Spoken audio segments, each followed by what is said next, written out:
Hey kids, so here are the notes from day 6, September 9th, over solving multi-step equations. Okay, so we've been doing two-step equations for the past week, and now we're going to do an extension of that, and these are multi-step. So multi, meaning that there are more than 2 steps you need to do in order to solve the problem. However, we are still going to get back to solving a two-step problem at the end, okay?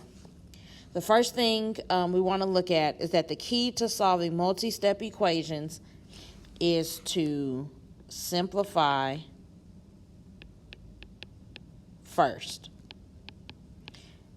Whoa. So the first thing you want to do is you want to simplify, okay? There are 2 ways you can do that. You can do something called the distributive property,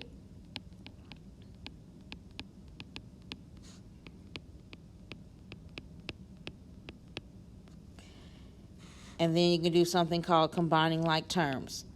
These are things that you have done before, okay? And it's very simple, okay? So it's not anything complicated. All right, so if I look at my first example, and it's talking about combining like terms, solve the following equation. So I know that I'm going to be solving the equation, so I'm going to go ahead and draw my line on down the equal sign, just so I can separate the 2 sides. Now, when you're combining like terms, you want to combine terms that are the same, okay, and they're all already on the same side of the equal sign. So, like terms are numbers or terms that have something in common. They have the same variable. They have the same variable that's raised to the same power, or they're both constants. Those are things that you can combine. So in this case, we have 5 equals 5m minus 23 plus 2m. So our 2 like terms are 5m and 2m. Okay?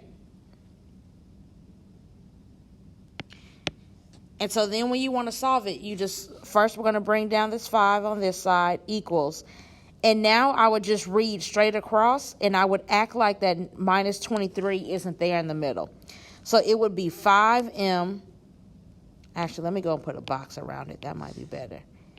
So it would be 5m plus 2m. And then what would I have in total? 7m. And then I bring down that minus 23.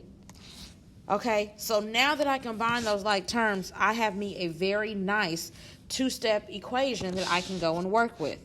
And so we're just going to solve it now. I'm going to add 23 on both sides. I'm going to get that constant out of the way. Okay, 5 plus 23 is 28 equals, I bring down that 7m because I haven't done anything to it. Minus 23 plus 23 gives me a big fat 0, so those are done for. Now I have 28 equals 7 times m. 7 times m. So I need to do the opposite operation and divide by 7 on both sides. 28 divided by 7 is 4. 7 divided by 7 gives us 1m. And that is your answer.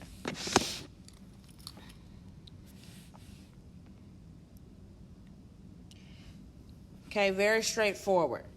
So now we're going to try again on these 2 examples. So I'm just going to go ahead and get that line drawn so I can see the separation. And then I'm going to go and look.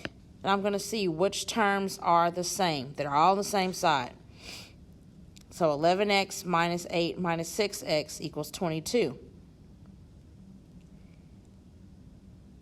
So 11x minus 6x. Okay. So 11x minus 6x. So act like that minus 8 isn't there in the middle. 11x minus 6x is 5x. Now bring down the minus 8, and that's equal to 22. So once again, by doing something so small, like combining the like terms, I have this into a 2-step equation that is nice for me to work with. So I have 5x minus 8 equals 22. First thing I'm going to do is I'm going to get rid of that constant, so that minus 8, by doing the opposite operation, the inverse operation, which is plus 8. So then I have 5x minus 8 plus 8 gives me 0, so those are done. Equals 22 plus 8 is 30. Okay, 5 times x equals 30. So that's a multiplication problem. So I need to do the opposite and divide by that coefficient 5, both sides of my equal sign. Those cancel out, give me 1x equals 30 divided by 5 is 6.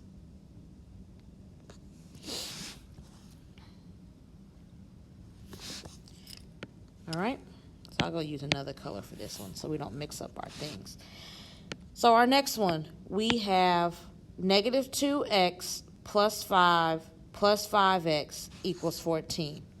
So you want to go see what are your terms that are alike.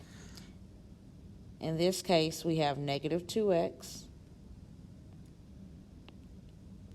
and we have plus 5x.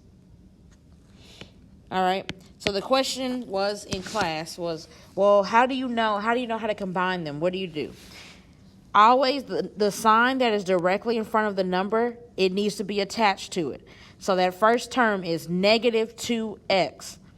And then you're just reading for that plus, it's plus 5x. So you had a calculator, you would type in negative 2. So just do the coefficients because we know the variable is going to be x.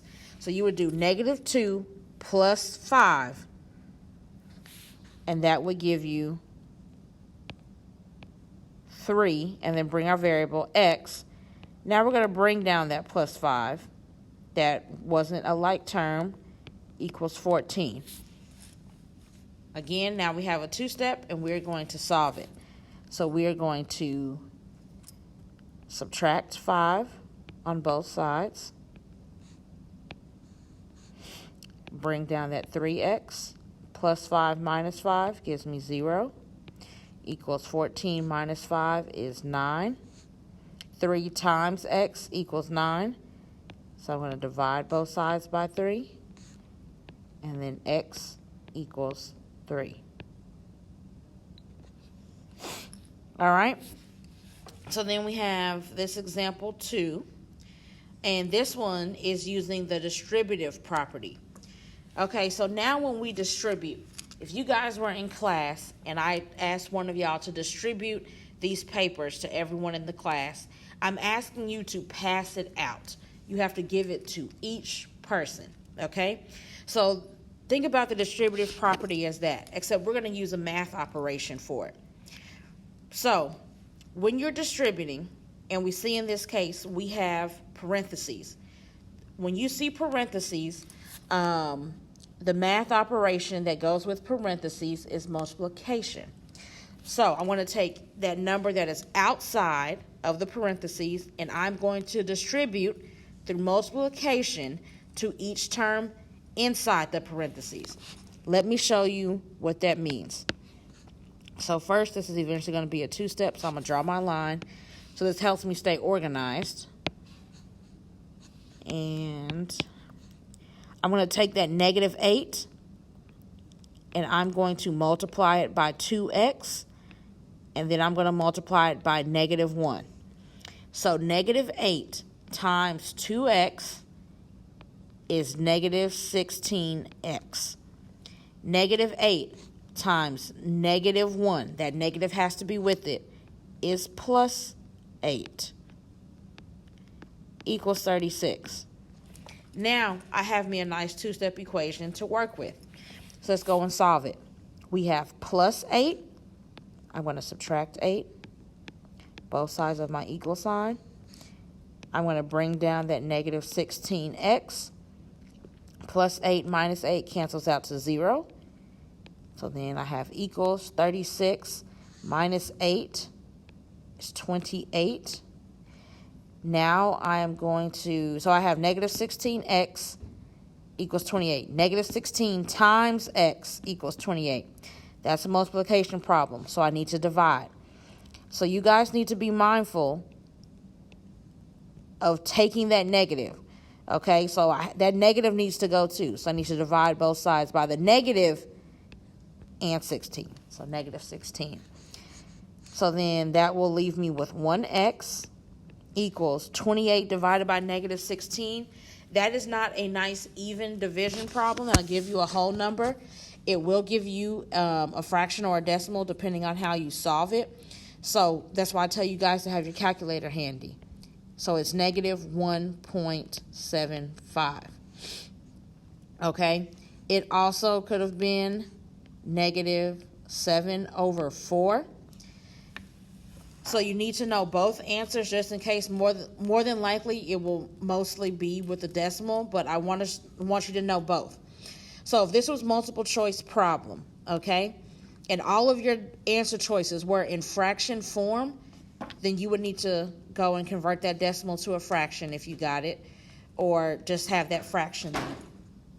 However, if it was an open-ended problem where you had to put it in the grid, you would want to go and convert it to a decimal. You cannot write a fraction with a division bar into the grid. So you would need to go and take that fraction and convert it to a decimal so you could put it in the open-ended spot. So it depends on your answer choices which one you're going to choose.